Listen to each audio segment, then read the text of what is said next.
જય મુરલીધર, જય દ્વારકાધીશ, જય મા મોગલ. કેમ છો ઓલ ફ્રેન્ડ? બધા મજામાં? આઈ હોપ કે બધા મજામાં જ હશે. અને આજે અત્યારે સોશિયલ મીડિયાની અંદર જે લોકો નીકળી પડ્યા છે ને રેકોર્ડિંગ વાયરલો કરે, એટલે આજે એની એક તમને શોખવેટ કરવી છે કે જેટલા 5 થી 6 જણા છે ને બધા મળી ગયેલા છે. 5 થી 6 જણા ઓલો ઉની ઉપર આક્ષેપ નાખે, ઓલો ઉની ઉપર આક્ષેપ નાખે, તો એ બધાય મળેલા. ક્યારેક ક્યારેક અમુક વિડીયો એમના તમે સાંભળજો, તમને ખબર પડશે કે ના ના સાચી વાત છે. એ હા ને હી કરતા હોય તો ગમે એ રીતે કરી અને એને કોઈ એની પાસે રોજગાર નથી, કોઈ એની પાસે બીજું ઓપ્શન નથી, એટલે એને ગમે એ વસ્તુ આમાંથી કરી અને પૈસા કમાવા છે.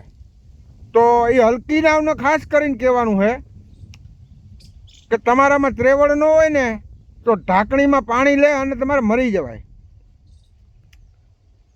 અને તમે એક બાજુથી કહો કે અમને ભેરા આમ નથી કરતા, અમને ભેરા તેમ નથી કરતા. હવે તમને બેહવાની લાયક જ નથી. તમે ભેરા બેહવા માટે લાયક જ નથી. તમને માથે ચડાવીને તો તમે મોઢામાં મૂતરવાની કોશિશ કરો.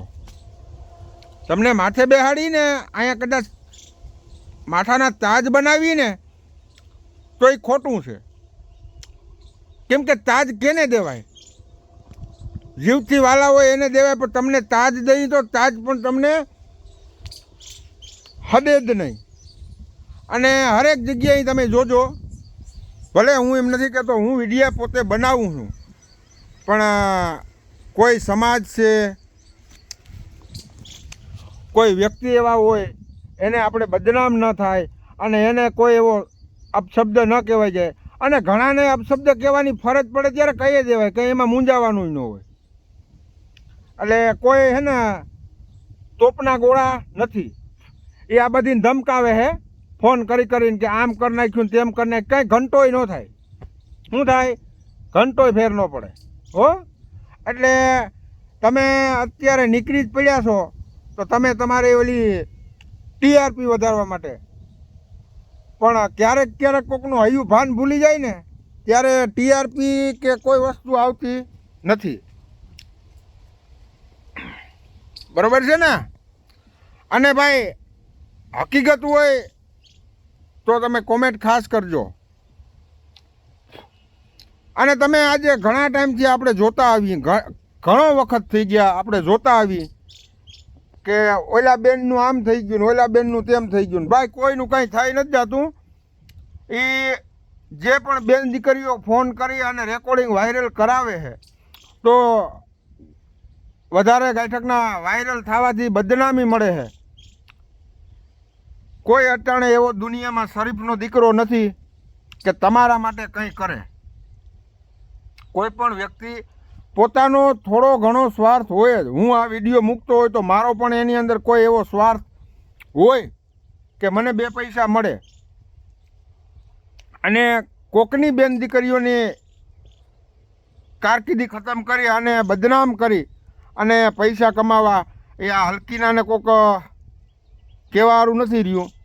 પણ એને એમ છે કે હું આઈ એમ સમથિંગ, હું કંઈક છું. તો એવો ફાંકો તો રાવણનોય નહોતો રહ્યો. રાવણે ગોઠણિયા ભર થઈ ગયો તો. એટલે તને એવો મનમાં ફાંકો હોય કે હું આમ કરી લઉં.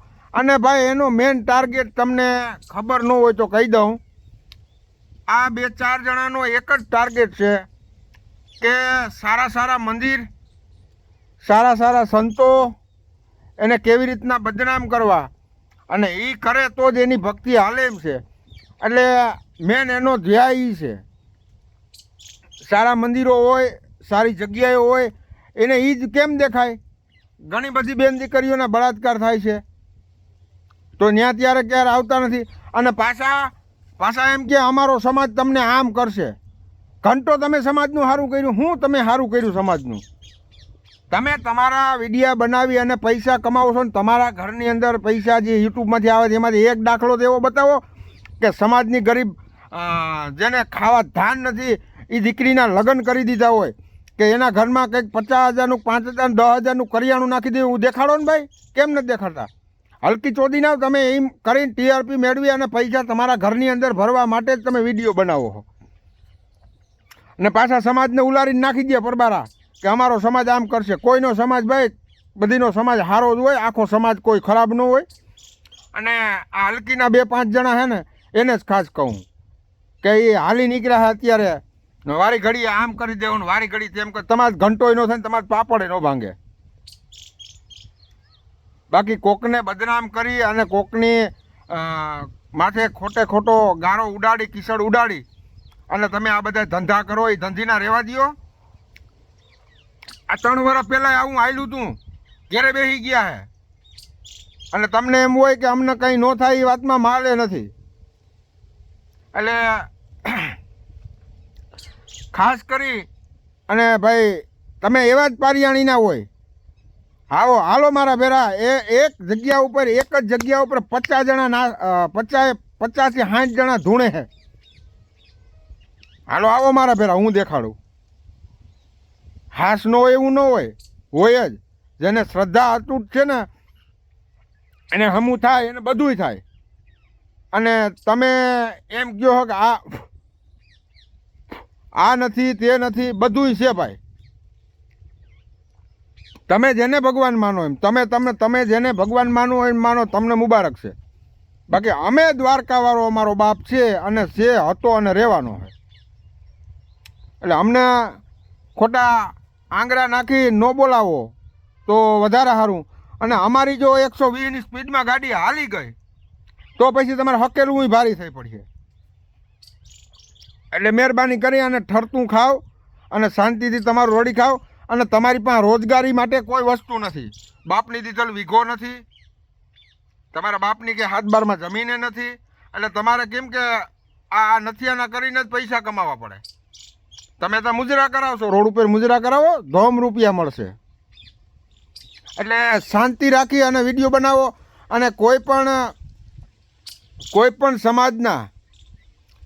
પણ સમાજના મહાપુરુષો હોય એની આગળ જઈને તમે ફાંકા ફોલદારીના વિડીયા બનાવતા જ નહીં શોધીને આવો. કોઈ પણ સમાજના કોઈ વીર થઈ ગયા હોય છે, કોઈ મહાપુરુષો હોય છે, એની આગળ જઈને તમે ફાંકા ફોલદારી કરતા જ નહીં. તમે હલકીના આમાં પત્તે ઠોકો હો ને પાછા એવી જગ્યા ઉપર જઈને તમે એવા એમ ઈગો બતાવવા માટે વિડીયા મૂકો એટલે તમારા બાપની ધોરાજી હાલે છે. એટલે આમાં કોઈ આ બધાય મારે તો દર્શક મિત્રોને ખાસ કહેવાનું છે, બધા દર્શક મિત્રોને ખાસ એ કહેવાનું છે કે તમે જે આ બધીના કોલ રેકોર્ડિંગ ફરે છે ને એમાં તમે જોજો, આખા આઈડીમાં જઈ અને ક્યાંક ને ક્યાંક એવો વિડીયો જોજો. દિવસના વિડીયા મૂકશે એ તમને કે આની સામું આમ છે ને ઓલો ઉની સામું આમ છે, પણ એવું કંઈ નહીં હોય. પાછા રાતે 12 વાગ્યાથી 2 વાગ્યા લગન હા ને હી કરે કે ભાઈ તારો વિડીયો એટલો આવેલો, ઓલાને કહે તારો વિડીયો એટલો આવ્યો, ચોદું બનાવે દુનિયાને ચોદું બનાવીને પૈસા કમાય છે. તો મારે હવે ઘણું બધું જાજુ કહેવું નથી. તો ખાસ કરી અને સારો લાગે તો સારી કોમેન્ટ કરજો, તમને સત્ય લાગે તો. અને બસ એટલું જ કહેવું. બાકી બધા ઓલ ફ્રેન્ડને જય મુરલીધર, જય દ્વારકાધીશ, જય મા મોગલ.